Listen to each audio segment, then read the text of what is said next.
Hare Krishna! So today I am going to talk about why do people make arrangements to stay in this material world.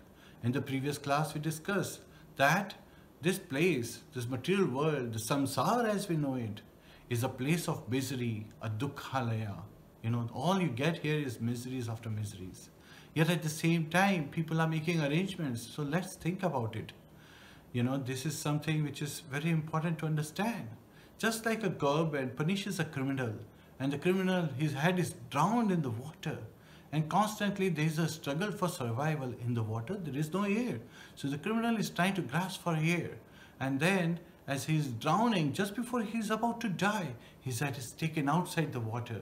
And doing that, he gets a grasp of air. And he feels, oh, this is so nice. And the very next moment, his head is put back in the water and the struggle continues. So that is our state. We have been sent into this material world. This material world is a place of miseries. We are finding it hard to survive, and we are in this struggle for survival. And then just when we get the relief from all this struggle, we feel, this is nice. And so we plan to make arrangements, not knowing that the very next moment, in illusion, we are making the plans while we have been pushed back into that struggle for survival. So that is just like sparks in the darkness. So when we get that grasp of air and we think, I like it here, this is nice, that we feel sometimes.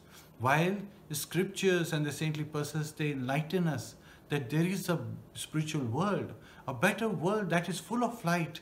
There is constant happiness, there is constant bliss. There is no trace of darkness in that particular spiritual world. That is our natural habitat. Yet at the same time, since we don't believe, we don't have any experience of such a world in our, in this material world, we think it is a phantasmagoria. We're thinking, that is just in the, up in the dreams. And we try to make similar plans. However, we are driven to create our habitat here in this material world, which is not our habitat. We are just like fish out of water.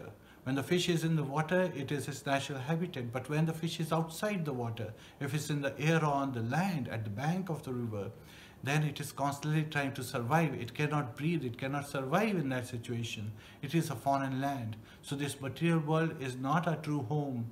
It is a foreign land for us, and we are finding it a constant struggle to survive here. So what should we do? Just like a fish wants to go to the water, that is its natural habitat. So similarly, we living entities also need to go back home, back to God in the spiritual kingdom, which is our natural habitat. And the process has been given in the disciplic succession. We should take to the association of saintly persons so that they can continue to encourage us and to engage in that particular spiritual bliss, to be able to go back home, back to Godhead. We have been given this human body. So we have to engage this human body, which is a perfect boat.